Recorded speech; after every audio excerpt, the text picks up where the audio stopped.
하나님께서 우리에게 사랑을 베풀어 주셨다 말씀하셨습니다. 그리고 성령을 쏟아 부어 주셨다 말씀하고 있습니다.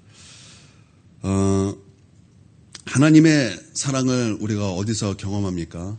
성령을 쏟아 부어 주실 때 우리는 하나님의 사랑을 경험합니다. 에스겔 39장에 보니까 이스라엘의 회복에 대해서 말씀하시면서 하나님께서 우리에게 사랑을 베풀어 주시겠다라는 거예요. 그러고 나서 그 결론으로 무엇을 말씀하셨냐면 성령을, 나의 영을 너에게 쏟아 부어 주겠다라는 거예요. 그러니까 우리의 하나님의 사랑을 어디서 경험하게 된다라는 거예요? 하나님의 영을 쏟아 부어 주실 때 우리는 하나님의 사랑을 경험하게 되는 것입니다. 여러분, 우리 하나님의 그 사랑이 어디서 나타나게 된 것입니까? 여러분, 사도 요한이 이렇게 고백하고 있습니다. 사랑이 여기 있나니. 사랑이 여기 있나니. 도대체 이 사도 요한은 어디를 보면서 사랑이 여기 있다고 말하고 있는 것입니까? 예수 그리스도의 십자가를 바라보면서 사랑이 여기 있었다, 사랑이 여기 있다 그렇게 말씀하고 있는 것입니다. 여러분, 하나님의 그 사랑의 절정이 어디서 나타났습니까? 십자가에서 나타났습니다. 우리가 아직 죄인 되었을 때, 우리가 하나님과 원수가 되었을 때, 우리가 아직 연약했을 때 그리스도의 십자가를 통해서 하나님의 사랑이 확증되었다라고 말씀하고 있어요. 그러니까 하나님의 그 사랑의 절정이 어디서 나타났다라는 거예요? 십자가에서 나타났다라는 것입니다. 그럼 우리가 그 십자가, 하나님의 그 사랑의 절정인 십자가를 우리가 어디서 경험하게 되는 것입니까? 성령을 쏟아 부어 주실 때 우리는 그 사랑을 경험하게 되는 것입니다. 할렐루야. 성령을 쏟아 부어질 때 하나님의 사랑을 경험하니까 성령이 쏟아 부어질 때 하나님의 그 사랑 앞에서 눈물이 터져 나오는 거예요.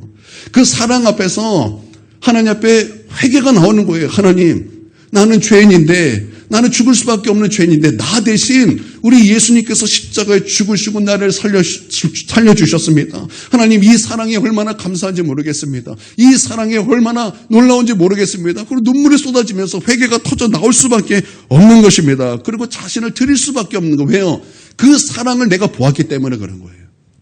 그 사랑을 내가 보았기 때문에 여러분, 하나님의 사랑을 본 자는 그럴 수밖에 없는 거예요. 그리고 우리 하나님을 찬송할 수밖에 없는 것입니다. 할렐루야. 주의 얼굴 내가 보기 전에는 하나님 나라가 저 멀리 있었지만 하나님의 나라가, 주의 성령이 내 마음속에 임하니 하나님의 나라가 날로 가깝도다. 할렐루야. 우리 그렇게 찬송할 수밖에 없는 거예요. 여러분, 우리가 내 영혼이 은총이 보여, 우리가 2절에 어떤 가사가 있습니까?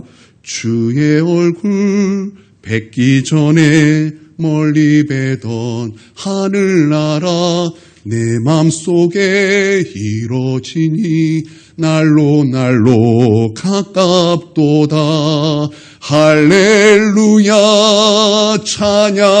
찬양하세. 내 모든 죄 사함받고 주 예수와 동행하니 그 어디나 하늘나라. 성령이 쏟아지면서 하나님의 사랑을 경험할 때 우리는 그렇게 하나님을 찬송할 수밖에 없는 것입니다. 할렐루야. 이게 너무나 중요한 거예요. 그렇게 성령이 쏟아 부어지면은 우리의 영이 새로워지고 우리가 거듭나고 우리의 죽었던 영이 살아나며 우리 하나님의 나라를 보게 되는 것입니다. 여러분, 믿습니까? 하나님의 나라를 보니 그 전에 예수 믿기 전처럼 살 수가 없는 거예요. 왜냐? 이제는 내 눈에 하나님의 나라가 보이거든요. 이제는 믿음을 통해서 하나님의 나라가 보이는데 우리가 예수 믿기 전처럼 우리가 어떻게 삽니까? 여러분, 그렇지 않습니까? 그래서 예수님을 믿고 하나님을 만나면요, 이해가 안 되는 거예요. 내가 그전까지 어떻게 살았지? 내가 그전까지 예수님을 모르고 어떻게 살았지? 이게 이해가 안 되는 거예요. 그전에는 예수 믿는 것이 이해가 안 됐어요. 예수 믿는 사람 보면 이해가 안 됐어요. 왜 저렇게 예배드리지? 왜 저렇게 요란하지? 왜 저렇게 기도하지? 왜 저렇게 방언을 하지? 왜 저렇게 광신적으로 이렇게 그렇게 믿지? 그전에 이해를 하지 못했는데 내가 성령을 받고 그 놀라운 하나님의 사랑을 경험하고 하나님의 나라를 보니 이제는 그전이 이해가 안 되는 거예요. 예수 믿지 않고 내가 어떻게 살았지? 내가 그 사랑을 모르고 어떻게 살았지? 하나님의 나라를 보지 않고 내가 어떻게 살았지? 이해가 안 되는 거예요. 만약 여러분이 제가 말하는 것을 알지 못하면 여러분은 오늘 거듭나야 됩니다. 왜냐하면 거듭나지 않냐고는 하나님의 나라를 볼 수 없다 그랬어요. 그러니까 거듭난 자는요, 하나님의 나라가 보이는 거예요. 여러분, 하나님의 나라가 보이십니까? 여러분이 믿음의 눈으로 볼 때 하나님의 나라가 보이십니까? 예수님께서 말씀하시기를 거듭나지 아니하면 하나님의 나라를 볼 수 없다 말씀하고 있어요. 여러분, 하나님의 나라가 보이십니까? 안 보이십니까? 내가 믿음의 눈으로 보았을 때 하나님의 나라가 보이십니까? 안 보이십니까?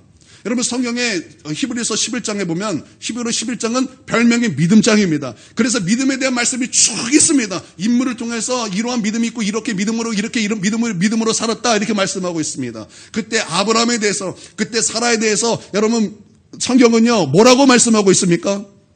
더 나은 본향을 사모했다 그랬어요. 그래서 이 땅에서는 무엇으로 살았나? 나그네로 살았다 그랬어요. 왜 나그네로 살았나? 더 좋은 본향을 그들이 보았기 때문이다라는 거예요.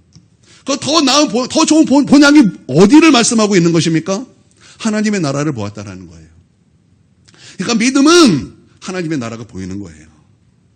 거듭난 자는 하나님의 나라가 보이는 것입니다. 하나님의 나라가 보이니까 우리가 어떻게 사는 것입니까? 하나님의 나라를 바라보면서 사는 거예요. 그러니까 이 땅이 우리의 전부가 아닌 거예요. 여러분, 이 땅의 전부인 것처럼 사는 것은 거듭난 자의 모습이 아니에요. 믿는 자의 모습이 아니에요.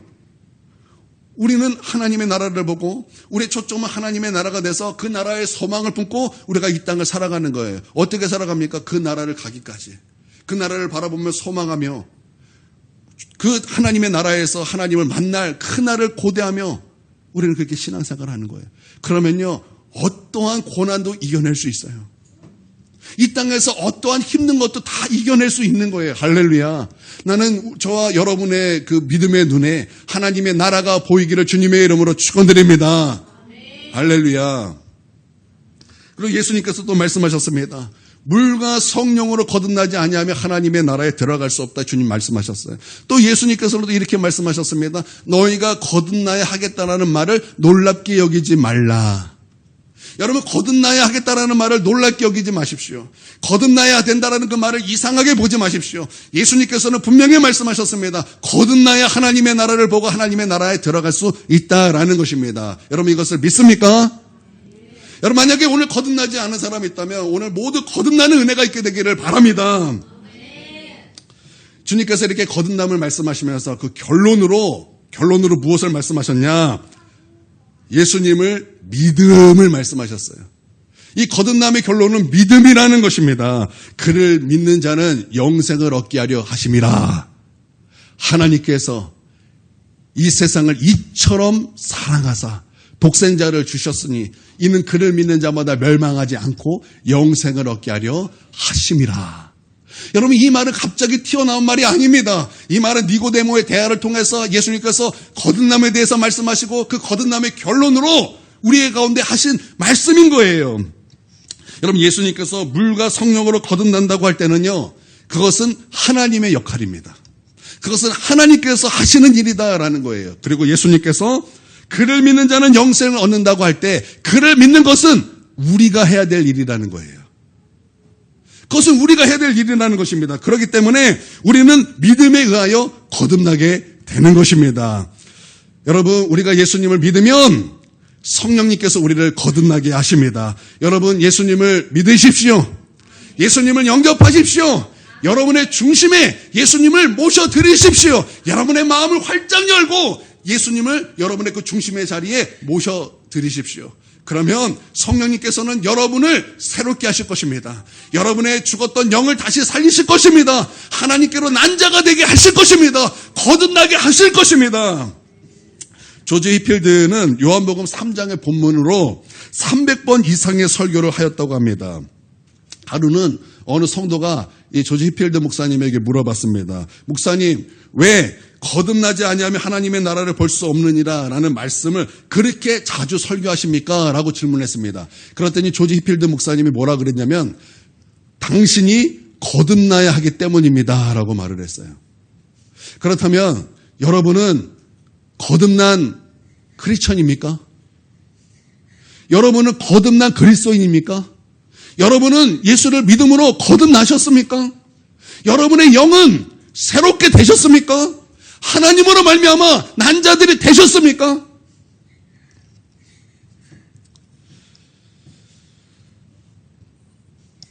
여러분, 거듭나지 않았다면 오늘 여러분 예수님을 영접하시고 이 거듭남의 놀라운 역사를 여러분 경험하시길 바랍니다. 왜냐하면 거듭나지 않으면 하나님의 나라를 볼 수도 없고 하나님의 나라를 들어갈 수도 없기 때문입니다. 그러므로 여러분 예수님 믿으셔야 됩니다.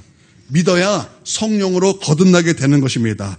믿어야 성령의 바람이 불기 시작하는 거예요. 여러분 8절에 보니까 바람이 임의로 불매 이렇게 말씀하고 있습니다. 여러분 이 바람은 하나님의 호흡이요, 하나님의 생기요, 하나님의 생명입니다. 이 바람이 불어야 된다라는 거예요. 이 바람이 누구에게 부냐? 예수님을 믿는 자에게 하나님의 바람이 분다라는 거예요. 예수님을 믿는 자에게 하나님의 생기가 분다라는 거예요. 예수님을 믿는 자에게 하나님의 호흡이 불기 시작한다라는 것입니다. 하나님께서 사람을 흙으로 빚으시고 그 코에 하나님의 생기를 후하고 불어넣으셨을 때 사람이 생명이 되었다라고 말씀하셨습니다. 그때 하나님께서 사람의 코에 불어넣으신 것이 무엇입니까? 바람이라는 거예요. 바람이라는 거예요. 하나님의 호흡이라는 거예요. 하나님의 생기요 생명이라는 것입니다. 하나님께서 에스겔을 하나님의 능력으로 마른 뼈 골짜기로 데려가셨습니다. 그 에스겔이 마른 뼈 골짜기를 봤더니 그 마른 뼈는 도저히 살아날 수 없는 그런 빼빼 마른 도저히 살 수 없는 그런 죽음의 땅이었습니다. 그러나 하나님께서 물어보십니다. 과연 이 뼈들이 살겠느냐? 그리고 말씀을 대언했더니 하나님의 생기가 동서남북 사방에서 불어오더니 그 마른 뼈에 힘이 생기고 그 마른 뼈들이 일어나 하나님의 군대가 되었다라고 말씀하고 있는 것입니다. 여러분 하나님의 호흡이 불면 하나님의 생기가 우리 심령 가운데 불어오면 여러분 우리의 영은 힘이 생기고 우리는 하나님의 군대가 된다라는 거예요. 왜 그렇습니까? 바람이 불었기 때문이다라는 거예요. 여러분 나는 이 교회에 성령의 바람이 불어야 될 줄 믿습니다. 불어야 되는 거예요. 동서남북 사방에서 이 교회에 성령의 바람이 불어 닥쳐야 되는 거예요. 이 바람이 우리 큰은혜 교회를 강타해야 되는 것입니다. 교회는 이 성령의 바람으로 가득해야 되는 거예요. 누구에게 이 성령의 바람이 부는 거예요? 예수님을 영접한 자에게, 예수님을 믿는 자에게, 예수로 충만한 곳에 성령의 바람같이 임하는 것입니다. 할렐루야.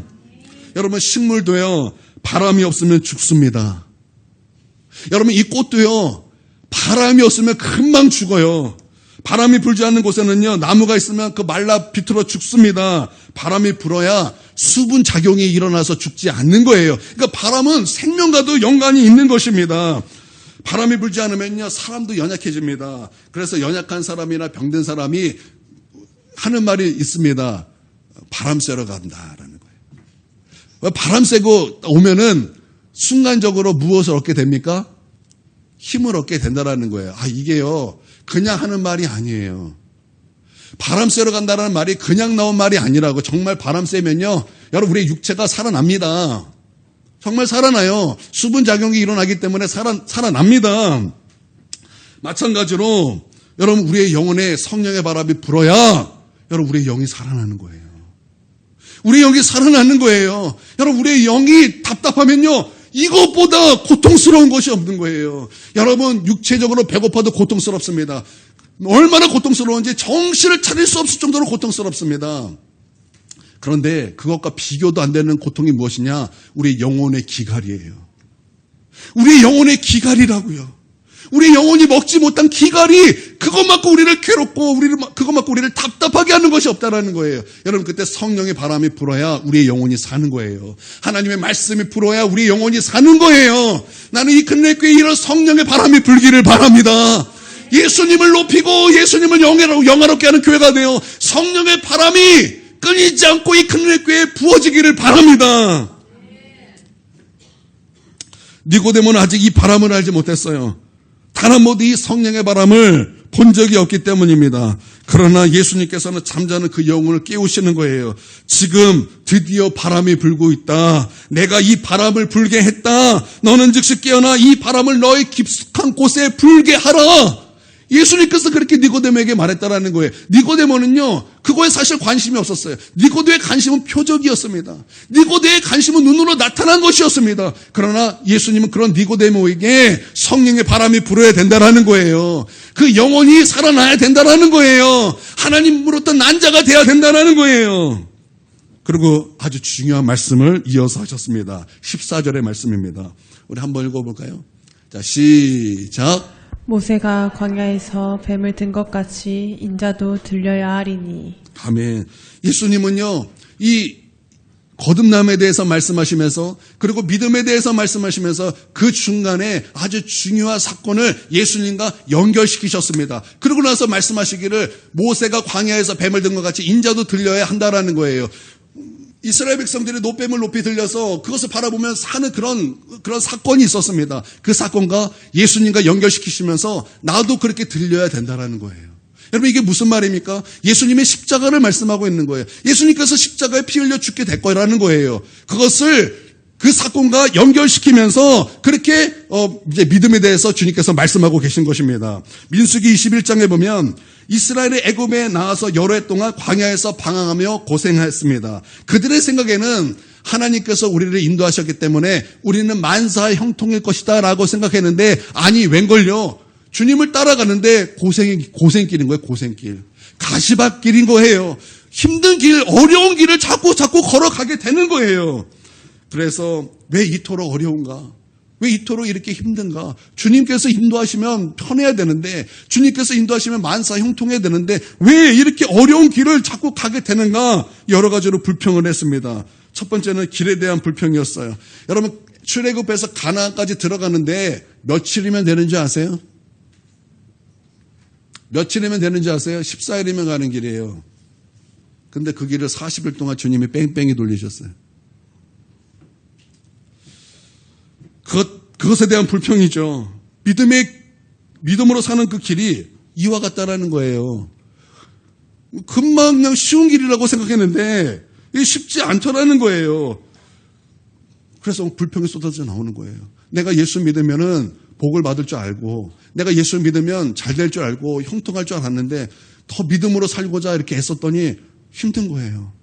고통스러운 거예요.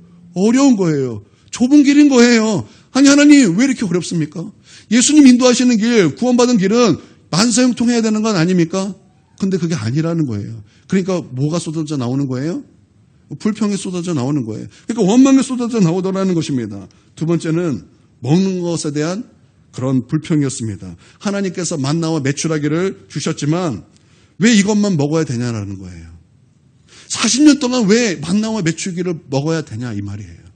세상에 보니까 먹을 것이 참 많아요. 애굽만 봐도 부추도 있었고 마늘도 있고 고기도 있고 마음껏 먹을 수 있는데 왜 우리는 하나님께 주시는 이 만나와 메추라기만 먹어야 되냐라는 거예요. 어제 동아지사님이 밭에서 이렇게 막 추수해 오셨어요. 이제 바리바리 그래가지고 급하게 이제 다가고서 이제 김치 이렇게 만들고 상추 집에 가가지고 너무나 이게 맛있어 보이는 거예요. 이거 그냥 잘 수 없다. 그냥 잘 수 없다. 그래가지고 밤 11시에 삼겹살 꾸자. 그래서 삼겹살을 밤 11시에 제가 막 먹기 시작했어요. 얼마나 맛있게 먹었는지 막 먹으니까 우리 하이르는 옆에서 저기 그 매운 거 뭐예요? 불닭볶음 막 혼자 먹고 그래서 삼겹살 안 먹어 그랬더니 제가 너무나 맛있게 먹으니까 한번 먹어볼까? 그래서 이제 먹기 시작하는데 맛있다고 하면서 먹는 거예요. 근데 우리 하이르도 안 먹어. 막 그러더니 할머니 나 한 입만 싸줘봐. 한 입 먹어. 맛있어. 계속 싸줘. 그래서 계속 먹어. 우리 하원이도 옆에서 막 먹기 시작하는 거예요. 그래가지고 밤에 상추 거의 다 먹었죠. 주신 거 다 먹었어요. 상추뿐만 아니라 쑥갓도 다 먹었어요. 얼마나 맛있는지. 거기다가 마늘까지 다 얹어서 아주 꿀맛으로 먹었습니다. 감사합니다. 이스라엘 백성들이 이 고기를 이렇게 싸 먹어야 되는데 왜 우리는 맨날 만나와 메추라기만 먹냐 이 말이에요. 여러분 치킨도 한두 번 먹을 때야 맛있지. 한 40년을 먹어보세요. 고통이라고요. 고통. 그러니까 이스라엘 백성이 그렇게 얘기를 한 거예요. 근데 그건 단순히 그런 뜻이 아니에요. 왜 우리는 하나님의 말씀만 먹고 살아야 되냐 이 말이에요. 이 세상에 보면은 먹을 게 너무나 많은 거예요. 이 세상을 보니까 정말 이 교회에서 없는 하나님 말씀에서 없는 수많은 소리들이 막 널려 있는 거예요. 그 소리 들으면 안 되냐는 거예요. 그거 내가 먹으며 살면 안 되냐는 거예요. 근데 하나님은 아니라는 거. 너희가 가나안 때까지 무엇을 먹어야 되는가? 하나님이 주신 거 먹어야 된다는 거예요. 거기에 대한 불평이에요. 왜 우리는 하나님 말씀만 먹어야 되고 하나님의 말씀에만 순종해야 되죠? 세상은요 그렇게 말하지 않은데요. 다들 보니까 세상이 말하는 대로 사는데요. 세상의 가치관대로 사는데요. 세상의 가치로 사는데요. 왜 우리는 그렇게 살면 안 됩니까? 거기서 불만이 터져 나오는 거예요. 거기서 불만이 터져 나오는 거예요. 왜 우리는 그렇게 살아야 됩니까? 왜 우리는 말씀으로만 살아야 됩니까? 그게 싫다는 거예요. 그게. 거기서 분노가 나오고 거기서 하나님에 대한 원망과 불평이 쏟아지기 시작했다는 거예요. 세 번째는 시간에 대한 불평이 쏟아졌어요. 시간에 대한 불평. 긴 세월 동안 방황하니까 이스라엘 백성에게 무엇이 생기는가? 초조함이 생기는 거예요. 우리 언제까지 이런 긴 시간, 아무짝에도 쓸모없는 것 같은 이런 시간을 보내야 되는가? 14일이면 도착할 그곳을 왜 우리는 40년 동안 뺑뺑 돌아야 되는가? 왜 우리는 이렇게 뺑뺑 돌아야 되는가? 이게 쓸모없는 시간 아닌가? 왜 우리는 이렇게 살아야 되는가? 그렇게 생각하니까 하나님에 대한 원망이 쏟아져 나오는 거예요. 원망이 쏟아져 나오는 거예요. 제가 생각해 보니까 우리 집이 그것을 경험하고 있는 것 같아요. 우리 집이 그것을 경험하고 있어요. 어떤 것을 경험하냐면 여러분 중보기도가 8시예요. 중보기도 나면요. 7시부터 이제 준비해서 집에 도착하면 거의 11시가 다 돼요. 그 시간까지 아무것도 못 해요. 근데 여러분 그 시간 우리 학생들에게는 어떤 시간입니까? 중요한 시간이라고요. 이 시간이면요. 우리 학생들은요. 모든 것을 할 수 있는 그런 시간이에요. 근데 우리 집은 못 하거든요. 그러니까 초조한 거예요. 답답해. 왜 우리 이렇게 살아야 되는가? 그런 고민이 올 수밖에 없는 거예요. 그러면서 우리 중보기도를 이제 그만하고 새벽 예배를 바꿔야 되는가? 아니면 중보기도 시간을 바꿔야 되는가? 아니면 이 애들을 나오지 말라 그래야 되는가? 뭐 그런 세상에 들려오는 그런 소문 때문에 초조해지는 거예요. 근데 그것은요 사실은 하나님을 생각하지 않았기 때문에 할 수 있는 생각이에요. 왜 우리가 그런 광야를 걸어가야 됩니까? 왜 하나님은 그렇게 긴 시간 40년간 왜 하나님은 40년을 그렇게 살게 하신 것입니까? 이유가 있어요. 이거 중요하니까 좀 찾아볼까요? 우리 신명기 8장 말씀인데요. 우리 한번 찾아보죠. 신명기 8장이에요.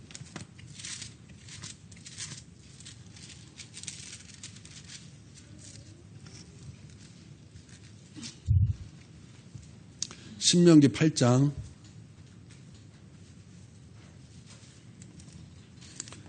2절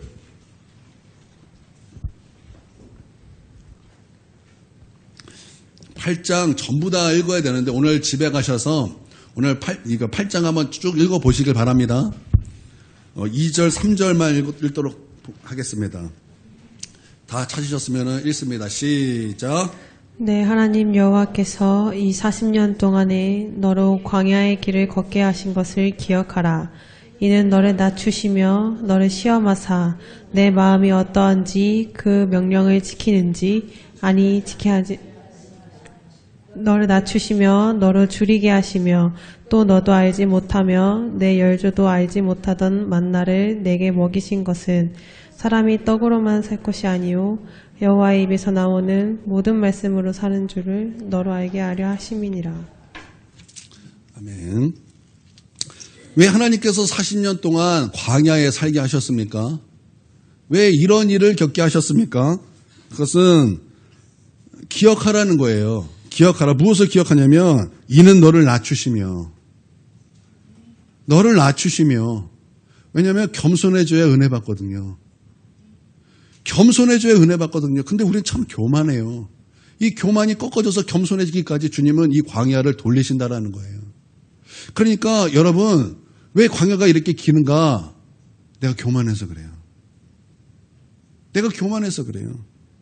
그리고 너를 낮추시며 너를 시험한대. 하나님께서 우리를 시험하시기 위함이다라는 거예요. 그래서 무엇을 보시려고요?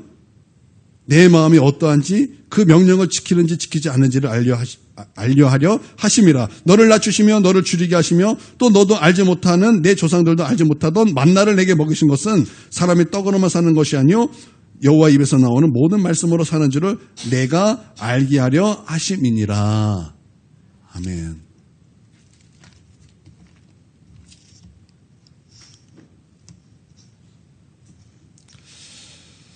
그런데 이런 하나님의 그 목적이 있음에도 불구하고 내가 고생한다고 생각하니까 하나님을 보지 못하고 내 고생만 자꾸 보게 되는 거예요. 내 고생만, 내 힘든 것만, 지금 내 초조한 것만 자꾸 나의 시선이 그쪽으로 이렇게 바라보니까 하나님을 바라보지 못하니까 무엇이 나오는 거예요? 원망이 나오고 불평이 쏟아져 나오게 되었다라는 거예요. 여러분, 마귀가 왜 마귀가 됐습니까? 마귀가 왜 마귀가 됐습니까? 마귀가 왜 마귀가 되냐면 자신만 바라봐서 그래요. 자신만 바라보다 마귀가 된 거예요. 자신의 아름다움, 자신의 지혜로움, 자신의 그 높은 지위, 자신의 그 모습만 자꾸 바라보다 보니까 내가 하나님이 돼야 되겠다. 여러분, 그렇게 된 거예요. 그러니까 여러분, 하나님 바라보세요. 여러분의 감정, 거기가 여러분, 우리가 감정대로 사는 사람들이 아니라고요, 우리는. 우리는 믿음으로 사는 사람이라고요. 우리는 감정이 틀어지면요, 너무 감정에만 막 파묻혀요. 거기에만 너무나 몰두해요. 그래서 하나님을 보지 못해요. 말씀을 보지 못한다고요.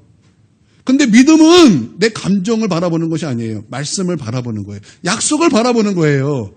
여러분, 이것을 동의하고 믿습니까? 주님은 그것을 원하셨다라는 거예요. 그러니까 하나님을 바라보지 못하니까 불평이 쌓이는 거예요. 그래서 불평이 모여서 하나님과 모세를 원망하고 마침내 모세를 죽이겠다. 그러니까 모세를 죽이겠다. 다시 애굽으로 돌아가자 원망하면서 모세를 죽이겠다라는 거예요. 짜증난다. 이렇게 살 수 없다라는 거예요. 짜증난다. 짜증나. 나는 저와 여러분의 입술에 이런 말이 없게 되길 바랍니다. 짜증난다. 짜증난다. 이런 거 하지 마세요. 나는 우리 입술이 말씀과 하나가 되길 원합니다. 우리 예전에 우리 학생들 처음에 전도해서 왔을 때 맨날 보면 짜증나. 짜증나. 노래를 만들어도 될 것 같아. 짜증나. 그렇게 그런 말들을 달고 다닐 때 우리 교회 금지어로 짜증나. 그리고 왜 저래? 옛날에 아이들 보니까 왜 저래? 뭐만 하면 왜 저래? 왜 저래? 어른하고 애들 상관없어요. 누가만 보면 왜 저래? 왜 저래? 금지. 그랬더니 아이들이 참 고맙게도 그걸 잘 따라주더라고. 그러고 나서 우리 교회에 무엇이 없어졌냐면 짜증나라는 말이 사라졌어요. 근데 몰라요. 집에 가서는 했는지는 모르겠어요. 나는 저와 여러분의 입술에서 짜증나 이런 부정적인 말들이 사라지게 되기를 주님의 이름으로 축원드립니다. 여러분 짜증나라고 말하는 순간 여러분은 마귀에게 여러분의 문을 활짝 열어주는 거예요. 여러분 이걸 기억하시길 바랍니다. 그때 하나님께서 그런 이스라엘 백성, 원망하고 불평하는 이스라엘 백성에게 불뱀을 보내셨습니다. 그래서 불뱀이 사람을 물기만 하면 그냥 즉각적으로 죽어 넘어지는 거예요. 광야의 뱀은 무섭습니다. 독뱀이라 할지라도 햇빛을 못 받으면 독이 빠져나갑니다. 근데 여기는 광야로서 사막이기 때문에 햇빛을 많이 받는 뱀이라 독이 많습니다. 그러면 물렸다 하면 죽는 거예요. 즉사입니다. 이렇게 사정이 어렵게 되자 백성들이 이제 대표들이 이제 모아서 대표들이 이제 모아서 모세에게 이제 찾아왔습니다. 그러면서 이제 싹싹 비는 거예요. 잘못했습니다. 그래 하나님께 기도하여 살려달라고 이렇게 부르짖는 거예요. 그러므로 모세는 하나님께 간구합니다. 그래서 이스라엘 백성이 구원 얻을 방법을 하나님께 얻어냅니다. 즉 노뱀, 그러니까 구리뱀이죠. 구리뱀을 만들어서 장대 위에 높이 메어서 달고 사람들이 그것을 쳐다보는 자만 살 수 있게 하신 것입니다. 이것은요, 이스라엘 장로들이 모세에게 와서 함께 상의해서 만들어낸 구원 방법이 아니에요. 그리고 그들이 상의해서 이것을 하나님께 부탁한 방법이 아니에요. 이 방법은 오직 하나님께로 온 방법인 것입니다. 하나님께서는 용서하시고 살려주시는 것, 그냥 용서해 주시고 살려주시는 것이 아니라 쳐다보라는 조건을 붙이시고 쳐다보는 자마다 살 것이다 이렇게 말씀한 거예요. 쳐다보는 자마다 살 것이다. 그러니까 쳐다보지 못하는 자는 죽는다라는 거예요. 시간이 없어요. 물리자마자 그냥 다 죽어가는 거예요. 다 죽어가는데 무슨 높이 들린 구리뱀을 보냐라고 말하는 사람은 다 죽는 거예요. 내 지식으로는 물리면 바로 죽는다. 내가 물렸는데 이렇게 고통받는데 뭘 나가서 저 노뱀을 보라 그러냐. 그렇게 자신의 그 지식을 믿는 자는 다 죽는 거예요. 그러나 나가서 그 높이 들린 뱀을 보는 자는 살아나게 되는 거예요. 혹시라도 그 마음에 의심이 일어난다 할지라도 나가서 그 노뱀을 보는 자는 살아나게 된 것입니다. 할렐루야. 그러니까 믿음은 순종이에요. 믿음은 순종이에요. 예수님은 바로 이 사건과 연결해서 인자도 높이 들려야 한다 이렇게 말씀하고 있는 것입니다. 그래서 예수님도 높이 들리셨어요. 그것이 무슨 사건입니까? 그것이 십자가의 사건이다라는 거예요. 여러분, 우리도 뱀에 물렸어요. 우리도 뱀에 물렸습니다. 어떤 뱀에 물렸습니까? 옛뱀. 그 마귀에게 우리도 물린 자라는 거예요. 마귀에게 물려서 우리에게 무엇이 들어왔습니까? 죄가 들어와서 사망이 우리 가운데 왕노릇하게 된 거예요. 그래서 우리가 죽게 된 거예요. 우리의 육체의 죽음도 여러분 죄로 말미암아 죽게 된 거예요. 우리의 영적인 죽음도 죄로 말미암아 죽게 된 거예요. 우리의 영원한 죽음도 죄로 말미암아 죽게 된 거예요. 그러니까 죄로 말미암아 사망이 우리 가운데 왕노릇하게 되었다라는 거예요. 여러분, 죽음만 왔습니까? 죄로 말미암아 질병도 왔습니다. 죄로 말미암아 저주도 왔습니다. 죄로 말미암아 가난도 왔습니다. 죄로 말미암아 형벌도 왔습니다. 심판도 왔다라는 거예요. 여러분, 죄로 말미암아 온 모든 것을 예수님께서 십자가에 달려 피 흘려 죽으시고 그 피로 우리의 죄를 씻김으로 말미암아 죄로 온 모든 것에서 우리를 구원하셨다라는 거예요. 그래서 높이 들린 예수 그리스도의 십자가를 바라보는 자마다 멸망하지 않고 영생을 얻게 하려 하심이라. 할렐루야. 그래서 십자가에서 나를 구원하셨다라는 것을 믿으면 성령님께서 우리를 거듭나게 하신다라는 거예요. 여러분 믿습니까? 그러면 거듭남에 요구되는 이 믿음은 구체적으로 어떤 믿음인가? 구체적으로 어떤 믿음인가? 요한복음 1장 11절에서 13절에 보면은 예수님이 자기 땅에 오셨는데 자기 백성이 영접하지 아니하였다. 그러나 이렇게 했어요. 그러나 영접하는 자, 그 이름을 믿는 자에게는 하나님의 자녀가 되는 권세를 주셨으니 이는 육정으로 혈통으로 사람의 뜻으로 나지 아니하고 하나님께로 난 자들이니라 이렇게 말씀하고 있어요. 그러니까 영접하는 자 그 앞에 어떤 말씀이 있어요? 예수님께서 자기 백성에게 오셨는데 자기 백성 영접하지 않았다요. 아니하였다라는 거예요. 그러면 지금 여기서 예수님이 누구시라고 지금 말씀하고 있는 거예요? 여기서 예수님이 어떤 분이라고 말씀하고 있는 거예요? 자기 백성이 영접하지 않았대요. 그럼 예수님은 어떤 분이시라는 거예요? 왕이시라는 거예요. 자기 백성이 예수님을 그 자신들의 왕으로 자신들의 주인으로 영접하지 않았다라는 거예요. 그러나 영접하는 자, 그러면 그 영접은 어떤 영접이라는 거예요? 우리 예수님이 나의 왕이 되신다. 예수님이 나의 주님이 되신다. 그 믿음이라는 거예요. 여러분, 예수님이 여러분의 왕이 되셨습니까? 예수님이 여러분의 주님이 되셨습니까? 여러분, 바로 그 믿음이라는 거예요. 할렐루야. 여러분, 요한계시록 5장 9절에 보니까 예수님께서 피로 우리를 사셔서 하나님께 우리를 들이셨다고 말씀하고 있어요. 그러니까 예수님께서 피로 우리를 어떻게 하셨다고요? 사셨다 이렇게 말씀하고 있어요. 고린도전서 6장 20절도 그렇고 고린도전서 7장 23절도 예수님의 그 피로 우리를 사셨다 이렇게 말씀하고 있습니다. 우리를 사셨기 때문에 우리의 주인이 누구라는 거예요? 우리의 주님이 누구시라는 거예요? 예수님이다라는 거예요. 그러니까 예수님을 영접할 때 그냥 예수님을 믿습니다가 아니라 예수님이 우리의 삶에 무엇이 되셔야 된다라는 거예요? 나의 주님이 되셔야 된다라는 거예요. 영접하는 자, 곧 그 이름을 믿는 자, 그래서 그 이름을 믿는 자. 여러분, 예수님의 이름의 뜻이 무엇이에요? 자기 백성을 그들의 죄에서 구원할 자. 그렇죠? 이게 예수의 뜻이에요. 그런데 그냥 구원이 아니에요. 누구를 구원하신다라는 거예요. 우리는요, 너무나 쉽게 그냥 두루뭉실하게 그렇게 교회에서 들어왔어요. 십자가 달리신 예수님을 믿기만 하면 구원받아. 이렇게 우리는 들어왔지만 너무 두루뭉실한 거예요. 십자가에 달리신 예수님께서 그 피를 흘리셔서 우리의 무엇이 되셨다는 거예요? 주님이 되셨다는 거예요. 그리고 예수님의 뜻은 자기 백성을 그들의 죄에서 구원하신다는 거. 그러니까 자기 백성이라고 할 때는 예수님과 우리의 관계가 어떤 관계가 돼야 된다는 거예요? 예수님은 나의 임금이 되시고 나는 그의 백성이 되신다는 거예요. 그럴 때 예수님은 구세주가 되신다는 거예요. 여러분 믿습니까? 성령은 분명히 그것을 우리 가운데 말씀하고 있는 거예요. 그러므로 나는 우리 성도님들이 예수님을 영접할 때 우리 주님, 예수님이 나의 주님이십니다. 그래서 나는 예수님을 위해서 삽니다. 나는 예수님만을 사랑하며 삽니다. 그분의 뜻만을 위해서 삽니다. 여러분 그럴 수 있기를 바랍니다. 그런 믿음이 되시기를 바랍니다.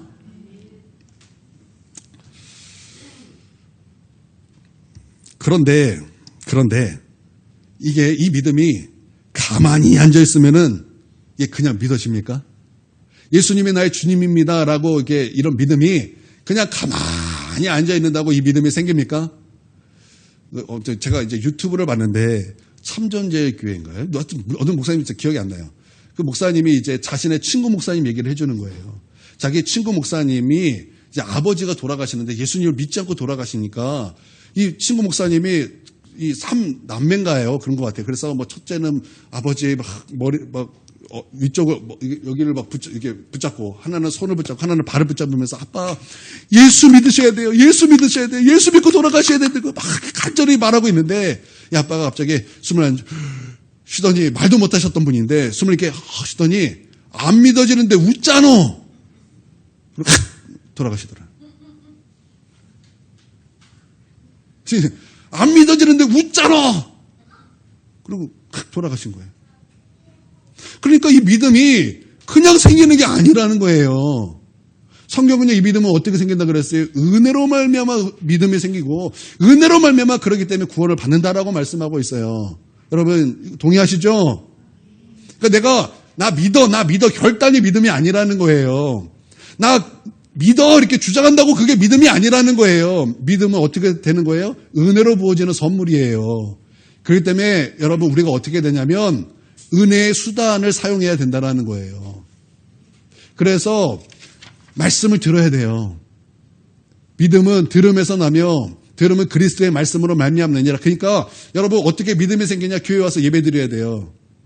예배 드리면서 하나님을 찬송하면서 함께 우리가 능동적인 믿음을 갖고 예수님 내가 예수를 믿습니다. 그런 믿음으로 하나님께 기도할 때 기도하고 졸지 마세요.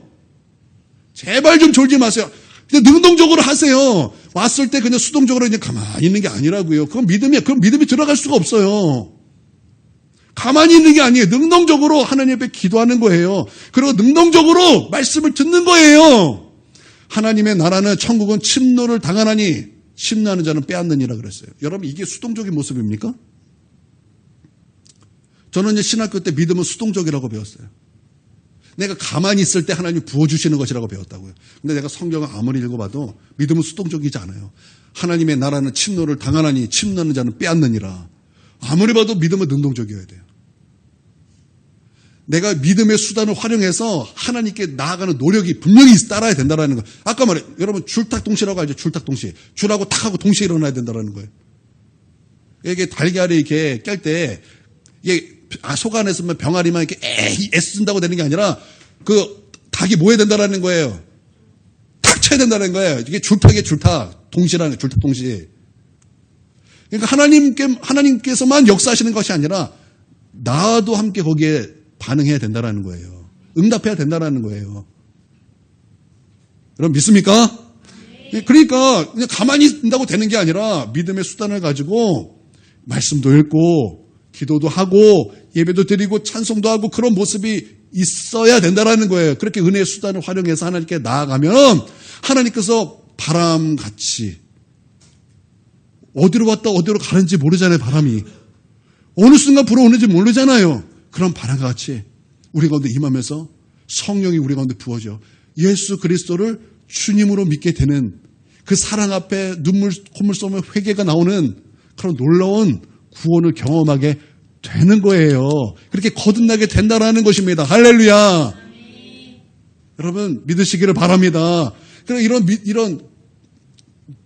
그 은혜의 수단, 이런 은혜의 수단 가운데 여러분 열심히 동참하십시오. 교회도 은혜의 수단이 많잖아요. 우리 중보기도도 있어요. 예배도 있어요. 수요예배도 있고 주일 예배도 있어요. 여러분 이런 은혜의 수단에 잘 참석하라고요.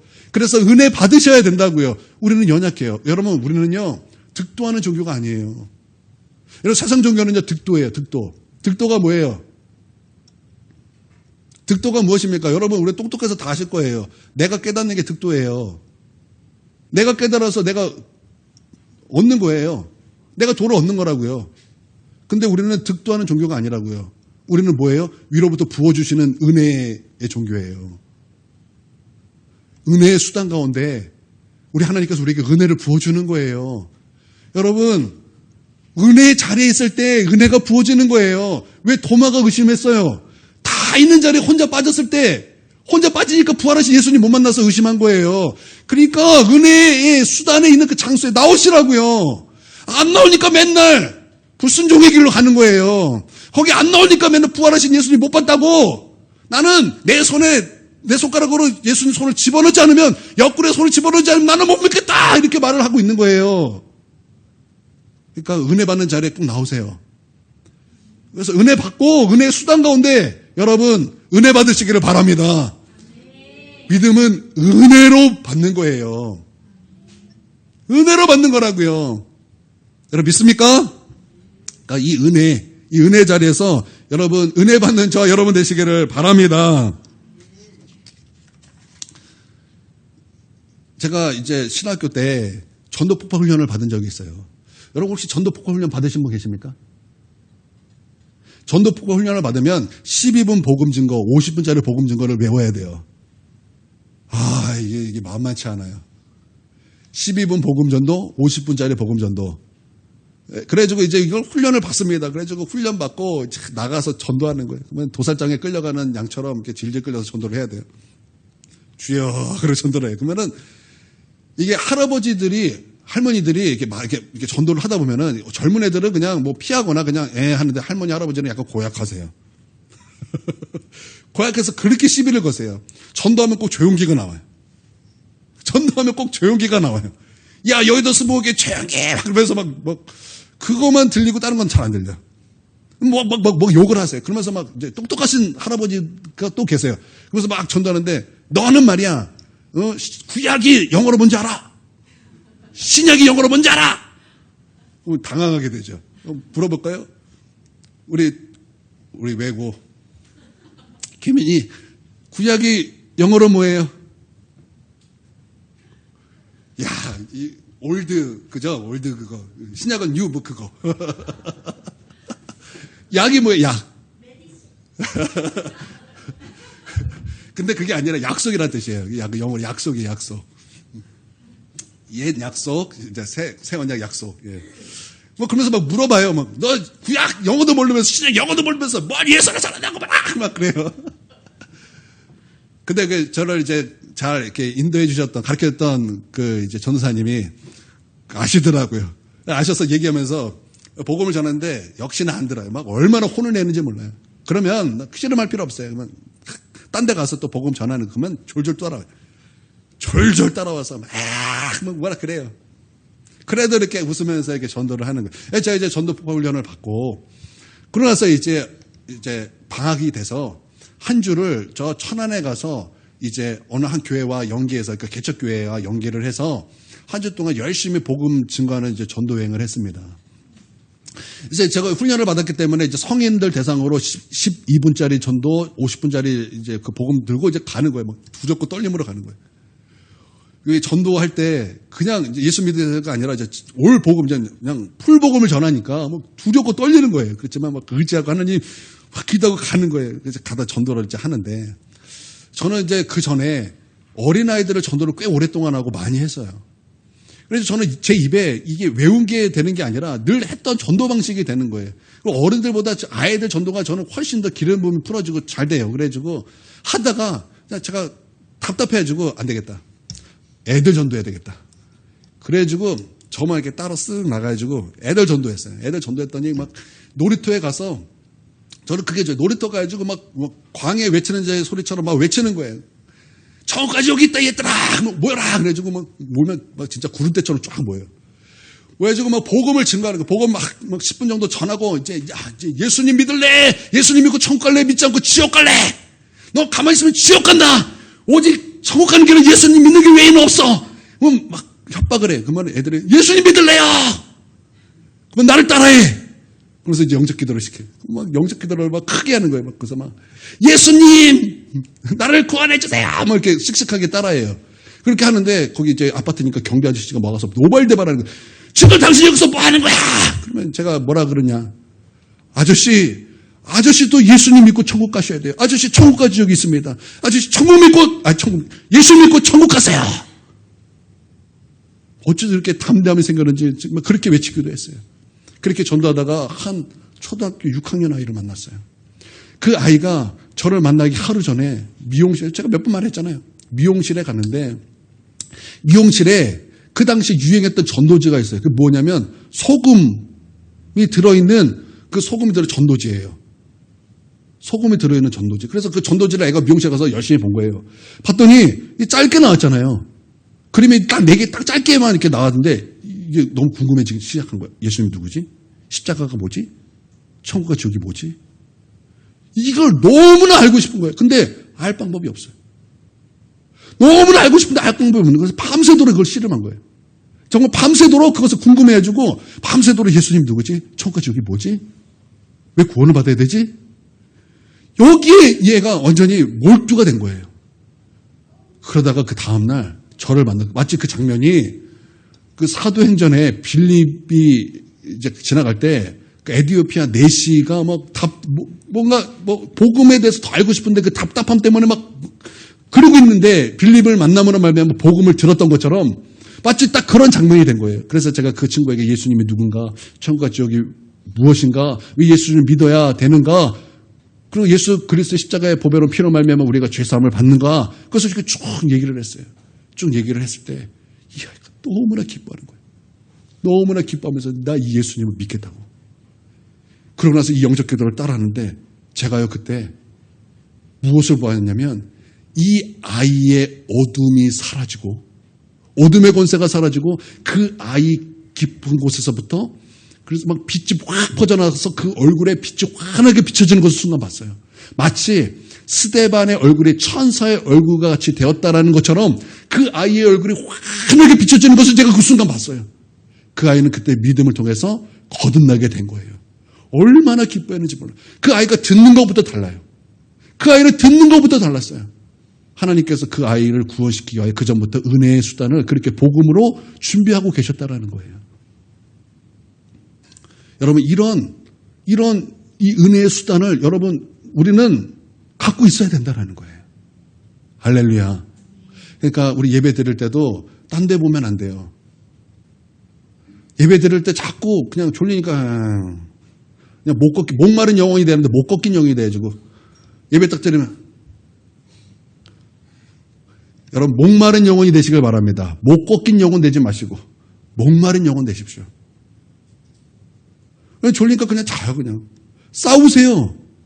싸우시라고요. 그 졸음과 싸우세요. 십자가에 필리기까지 죄와 싸우듯 여러분 싸워서 여러분 예배에 승리하십시오. 그래도 막 졸립니까? 그러면 여러분의 삶을 돌이키세요. 내가 이 주일날 좋을 것 같은 그런 삶을 살았다면 여러분의 그 삶을 완전히 바꾸셔야 돼요. 바꾸셔서 예배에 안 좋은 그 삶을 살도록 여러분 바꾸셔야 돼요. 할렐루야. 마지막으로 제가 3가지 권면을 드리고 마치도록 하겠습니다. 여러분이 거듭나셨습니까? 그러면 여러분이 어둠의 나라에서 빛의 나라로 옮겨지고 그의 사랑하는 아들의 나라로 옮겨진 것을 감사하십시오. 감사하고 찬송하십시오. 그리고 나를 구원하신 하나님의 은혜에 찬송하십시오. 두 번째는 아직 거듭나지 않았다면 지금 녹화하고 계신 그 성령님 앞에 여러분의 마음을 활짝 열고 주님을 영접하십시오. 그러면 우리 주님은 여러분 안에 깊숙이 들어와 우리의 죽은 영을 다시 살리실 것입니다. 할렐루야. 제가요 거듭나고 나서 깨달은 것이 있어요. 그게 뭐냐면 마귀에게 속아왔다라는 거예요. 마귀에게 속아왔다라는 거예요. 저는요 복음을 너무나 가볍게 여기고 살았어요. 천국과 지옥 그러면요 그거만큼 유치한 것이 없다고 생각했어요. 그거 얘기하면 수준 낮은 것이라고 생각했어요. 근데 내가 예수님을 만나고 보니까 제가 마귀에게 속았어요. 그건 유치한 것이 아니에요. 그것은 가장 중요한 것이었어요. 그것은 가장 중요한 것이었어요.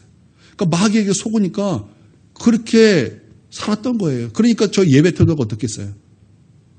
그러니까 저희 예배의 모습이 어떻겠어요? 제가 교회에 나오는 저의 마음이 어떻겠습니까? 속았어요. 제가 마귀에게 속았어요. 그래서 하나님 앞에 정말 회개했어요. 저 악한 마귀의 거짓에 속아왔던 것에 하나님께 회개했어요. 그리고 내가 예수님을 너무나 늦게 만났던 것에 대해서 회개했어요. 내가 더 일찍 만났으면 내가 주님을 위해서 더욱더 충성할 수 있었을 텐데 제가 22살에 주님 만났거든요. 그런데 그것도 너무 늦은 나이였어요. 그래서 저는요, 그 아이들 전도해서 너희 일찍부터 주님 만나야 하나님 앞에 큰일 할 수 있고 지금부터 준비하면 너 30대는 놀랍게 하나님께 쓰임받을 수 있어. 그런 마음으로 아이들을 가르쳤는데 그것 좀 제가 제 뜻대로 되진 않았지만 여러분 주님은 일찍 만나는 것이 유익합니다. 이게 시간이 지나면 지날수록 더 힘들어져요. 세 번째, 이미 거듭나신 분은요. 영은 거듭났지만 육은 거듭나지 않았다라는 것을 명심하십시오. 우리가 거듭난 것은 영이지 육이 아닙니다. 거듭난 영은 육체를 지배하는 힘을 가지고 있습니다. 그래서 바울이 이렇게 말했어요. 내가 내 몸을 쳐 그리스도께 복종케 함은 여기서 내가라는 것은 거듭난 내 영이에요. 내가 내 몸을 쳐서라고 할 때는 그 몸은 겉사람, 내 육체라는 거예요. 그러니까 내 속사람이 내 겉사람을 쳐서 그리스도께 복종하는 힘이 있다라는 거예요. 그런데 여러분 그렇다 할지라도 육체의 반발이 이게 전혀 없는 것이 아닙니다. 여러분의 그 영이 강하지 않으면요. 여러분의 영의 사람이 되지 못하고 육의 사람이 됩니다. 여러분의 여러분의 영이 혼을 이기지 못하면 여러분의 그 혼이 여러분의 영을 끌고 갑니다. 그래도 나는 여러분의 영의 사람이 되기를 주님의 이름으로 축원드립니다.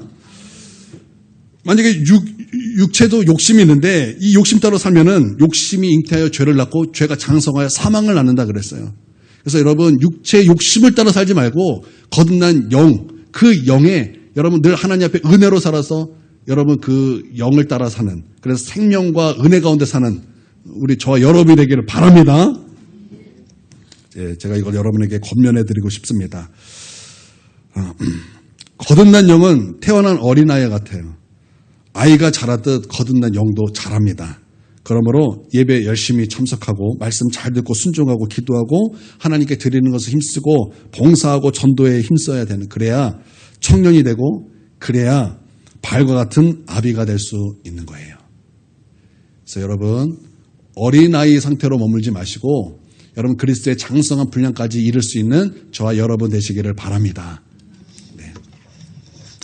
이것으로 말씀 마치도록 하겠습니다. 네. 우리 함께 기도하도록 하겠습니다. 여러분 기도할 때 여러분의 마음을 활짝 열고 여러분 예수님을 여러분의 마음속에 초청하고 주님이 여러분과 함께 있어서 이 시간 주님과 먹고 마시는 그런 시간이 되시기를 바랍니다. 함께 기도하겠습니다. 주님,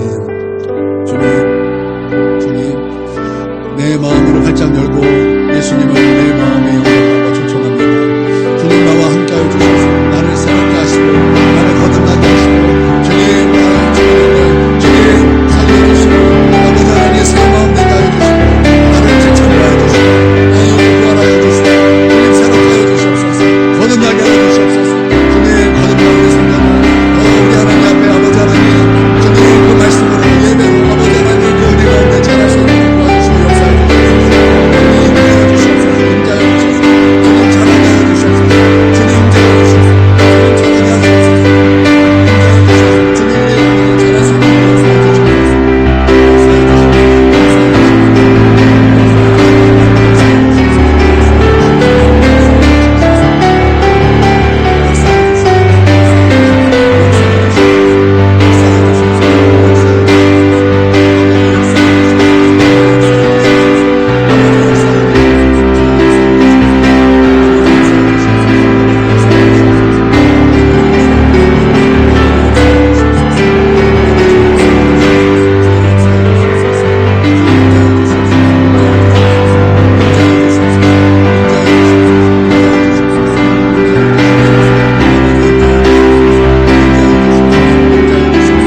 그리스도의 그 크신 은혜와 아버지 하나님의 무궁하신 사랑과 성령님의 거듭나게 하시는 주의 놀라우신 은혜와 감화 교통 내주 충만하심이 지금 고개 숙여 예배드리는 하나님의 백성 머리 위에와 그 가정 위에와 한국교회 위에 이제로부터 영원토록 함께하옵시기를 간절히 축원하옵나이다. 아멘.